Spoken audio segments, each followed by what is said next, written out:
중요한 판결이 하나 있어서 논의를 좀 해볼까 합니다.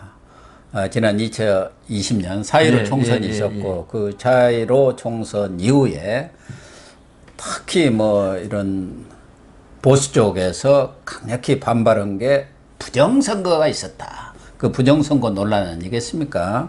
그래서 일부 유튜브에서는 그 문제를 가지고 정말 집요하게 다루기도 했고 또 민경욱 의원 전 의원이죠.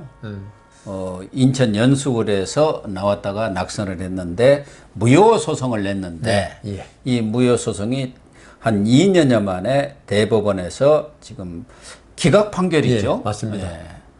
왜 기각이 됐습니까? 우선 이 선거소송의 특징을 말씀드리면 보통 소송은 1심 지방법원부터 고등법원, 대법원까지 3심을 거치지 않습니까? 그런데 이제 선거소송은 어떻게 보면 좀 빨리 끝내고 중요한 소송이 국회의원의 대통령 무효가 되니까 그 대법원이 단심으로 딱 한 번으로 끝냅니다. 이건 항소도 없고 뭐 아무것도 없습니다. 대법원에서 끝내는데 대법원은 그리고 이제 보통은 증거조사는 하지 않습니다. 1, 2심에서 한 증거를 가지고 판단만 할 뿐이지. 근데 선거소송은 대법원에서 증거조사를 다 합니다. 근데 증거조사를 하는데 이 선거소송도 행정소송이나 행정소송의 원리를 갖다가 원용하고 행정소송은 민사소송의 원리를 원용합니다. 민사소송의 가장 큰 형사소송과의 차이는 형사소송은 물론 실제 운영은 안 그렇습니다만은 그 법원이 직권으로 증거를 채택하고 조사할 의무가 있습니다. 왜냐하면 억울한 사람 무죄를 해야 될 걸 하면 안 되니까. 근데 민사, 행정 이런 소송은 양쪽에서 증거를 제출해야 됩니다.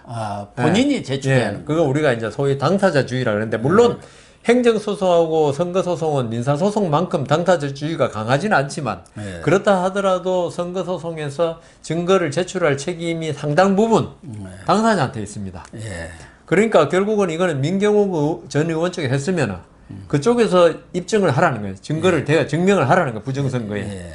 그래서 물론 이번 선거에서 배추입 투표지라 그러나 그런 게 나오고 지금 민경욱 의원은 주장이 어떤 그 사전 투표 이런 걸 갖다가 전부 조작해 놓고 그 투표장에서 전자개표기 조작을 통해서 이렇게 부정선거를 했다 이렇게 주장했는데 대법원에서는 그런 그 배추 투표지만으로 부정선거가 있었다고는 할 수 없고 이거 부정선거가 있었다고 그러려면 그 선거를 관리하는 기관에서 고의적으로 어떤 부정선거를 획책하고 물질적인 그걸 도모해야 되는데 이번 민경욱 의원이 그 소송을 제기한 소장에 보면은 누가 그러니까 선거관리위원장이 그랬는지 선거관리위원회 그랬는지 누가 그 다음 언제 어디서 했다는 게 전혀 없다. 그냥 그랬다고 주장만 할 뿐이지. 그러니까 마치 이거는 범죄 사실에서 갑이라는 사람이 도둑질을 했다는 주장만 하고 있는 거하고 똑같아. 검사가 이걸 판사가 어떻게 재판하냐 이거야. 도둑질 했으면 무슨 언제 물건을 어디서 가져갔다. 무엇을 얼마나 훔쳐가 갔느냐 이걸 공소장에 적어야 되는데 그럼 민사소송 같으면은 내가 을한테 돈을 빌려줬으면 언제 어디서 얼마를 빌렸다고 나와야 되는데 지금 민경욱 의원의 그 어떤 선거소송 소장은 마치 내가 누구한테 돈을 얼마 빌려줬는지 잘 모르겠다. 누가 빌려줬는지도 모르겠고. 선거소송의 경우는 그걸 원고가 그런 부분에 대해서 구체적으로 제시를 하고 거기에 맞는 증거를 들이대야죠. 그러나 증거라고는 그것도 잘 안 됐지만 증거라고 배추입 투표했는데 그게 물론 의심은 할 수는 있죠. 배추입 투표지가 있다는 게. 그렇지만 그게 선거 부정의 직접적인 그 증거라고 볼 수 없다고 본 거죠. 그래서 저도 그 이번 그 4.15 그 2020년 투표에서 제일 문제된 게 그게 뭐 사전 투표하고 뭐 투표율이 뭐 똑같다 뭐 이런 이야기를 그런 거죠. 그러니까 그 진 쪽에서는 억울하게 그런 통계를 내 가지고 할 수 있지만 저도 선거관리위원장을 상당히 해본 사람으로서 있죠. 불가능합니다. 그거는 그리고 그 판사들이 아무리 진보 보수 이념을 떠나서 아까 말씀드린 판사들이 어떤 자부심이 있기 때문에 그런 걸 누가 시킬 수도 없고 시키지도 못하고 저는 다만 있다면은 뭐 하나 있다면 중국이나 그다음 그 북한에서 뭐 이런 거 왜냐하면 이 각 지방선거관리위원회에서 집계를 하면 그걸 전송을 하지 않습니까? 예, 중앙선거관리 컴퓨터에. 예. 그걸 해킹해가지고, A당이 10표인데 그걸 20표로 올리고, 뭐, 그럴 가능성이 있겠지만, 그것도 검증을 계속 하기 때문에, 실제로 그 자리에서. 그럴 가능성이 있었으면은 전화로 대통령 선거도 뒤집어졌을 거 아니에요? 예, 그리고 그 20표다, 10표 나왔다 그러면은 컴퓨터 입력도 하지만 더 전화도 계속 합니다. 네. 전화도 하기 때문에 그거는, 그래서 뭐, 진 쪽으로서는 억하심정에 어떤 뭐라도 꼬투리라도 잡고 싶어 하겠지만은 실제 선거에서 그렇게 하긴 힘들다. 특히나 미국에서도 있죠. 트럼프 대통령 아직도 선거 부정을 지금 외치고 있거든요. 부패하고 부정선거였다고 지금도 주장하고 있던데. 예, 그래서 그런데 실제로도 사전투표에서 0.00004%인가 죽은 사람 투표도 있었고 있었지만 그거는 오류인 거지 누가 선거 결과를 조작하기 위해서 한 건 아니다. 의도적인 건 없다. 예, 의도적인 건 없다는 거예요. 우리나라 선거에서도 그 어떤 직무 태만 이번에 왜 영등포인가요? 거기서 막 부천 네. 투표함을 선거관리 그러니까 사무국장실에 뭐 갖다 놓고 그런 부적절한 행위는 있었지만 그걸 고의적으로 투표 결과를 조작하기 위해서 부정선거는 하는 적이 제가 선거관리위원장 하면서는 본 적은 없습니다. 그러니까 민경 의원이 그 사전투표용지에 QR코드 인쇄된 거 이것에 대해서도 투표 비밀을 침해한 증거가 없다는 거고 투표용지에 대해서도 선관위가 정당하게 교부한 것이다. 또 사전투표율이 이례적으로 나온 거 이것이 부정선거 원인은 아니다. 예. 뭐 여러 가지 몇 가지 제시를 했지만 대법원에서는 받아들여지지를 않았어요. 그러니까 당시에 이 4.15 부정선거 논란이 있을 때 뭐 본투표보다도 사전투표 이게 좀 문제가 됐지 않습니까? 미국도 사전투표가 문제입니다. 지난번 뭐 선거 때도 사전투표에 속구리 투표하고 뭐 난리가 났었어요. 그러니까 그런 어떤 선관위의 관리 부실이라든가 또 혹시 그 지역에서 무슨 위원장이라든가 이런 사람들의 어떤 부분적인 부정행위가 혹시 있을지도 모르지만 이것이 어떤 조직에서 거대한 조직적으로 어떤 선거 부정은 현실적으로 불가능합니다.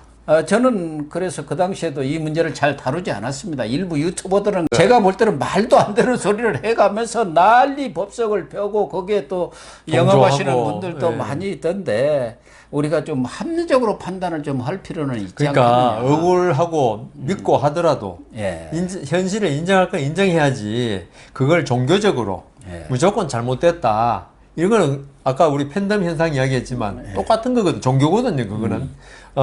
그리고 지금 좀 전에 말씀하신 사전투표는 사실 미국에서도 문제가 많습니다. 이게 그 관리가 제대로 안 되고 하면은 아까 말씀드린 대로 죽은 사람이 투표하는 경우, 그 다음에 이중투표, 이런 게 꽤 있어가지고 지금 미국에서 골치를 많이 썩이고 있습니다. 그러면 계속 선거 불복이 일어날 수 있고 해가지고, 우리도 이 사전투표에 관해서 좀 이런 의심에 여지를 남기지 않도록 선관위 직원들 고생하지만 선관위 직원들은 사실 선거 때 외에는 크게 고생한 거 없어요. 그러면요.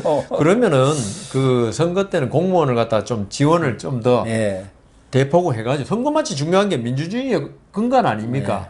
그래서 이런 사전투표에서 어떤 문제가 발생하지 않도록 어떤 진짜 범정부적으로 그 지원을 해가지고 해야지 이런 속구리 투표라든가 이런 그 의문을 불러올 수 있는 자꾸 행태를 하면은 선거 잘해놓고 욕먹고 그다음 불복이 일어나고 그게 얼마나 국가적으로 낭비입니까?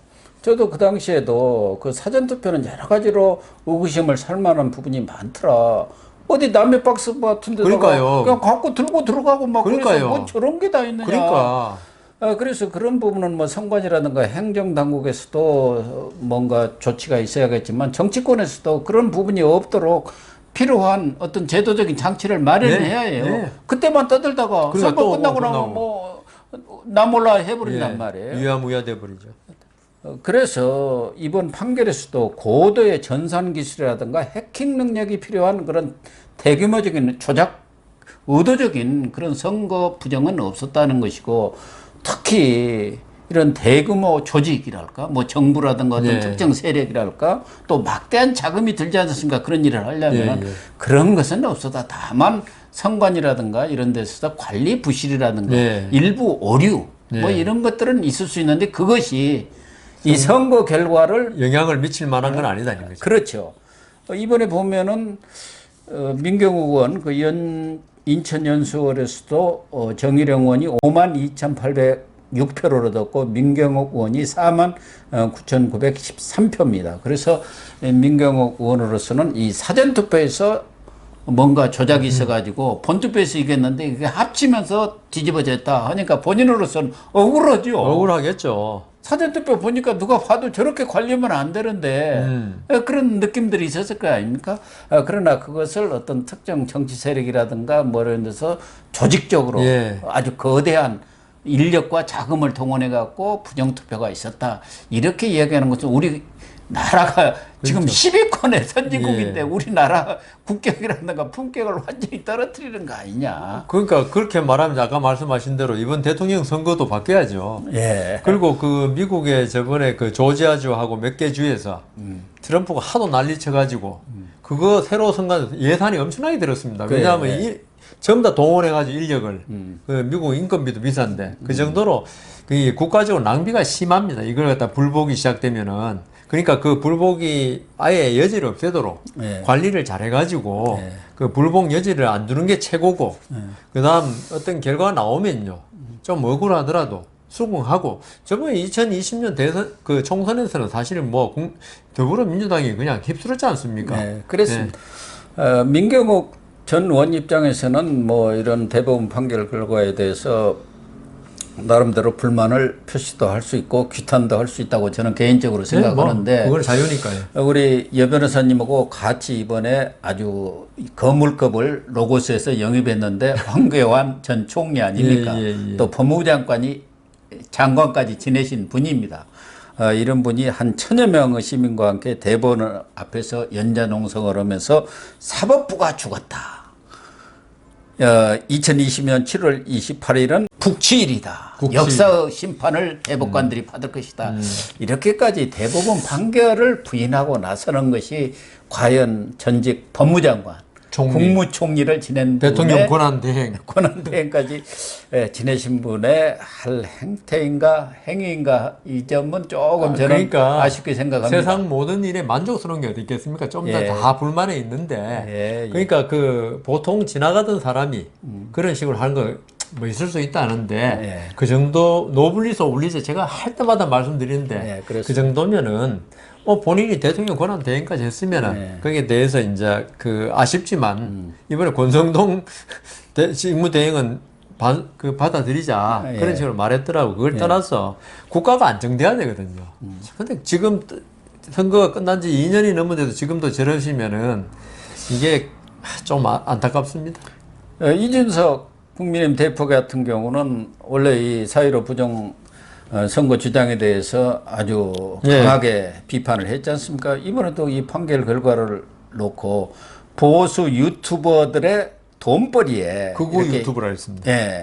놀아나는 내부 총질러 이번에 내부 본인 보고 말했는데 갑자기 또 스파이 프락치들의 행위나 다름없는 짓이다. 결국은 그래가지고 이렇게 엉뚱한 주장을 해서 이 보수 괴멸을 재촉을 했다. 근데 저는 뭐 이렇게 얘기를 했던데 조금 그것도 저는 마음에 안 드는 게요. 그냥 대법원 판결 존중한다.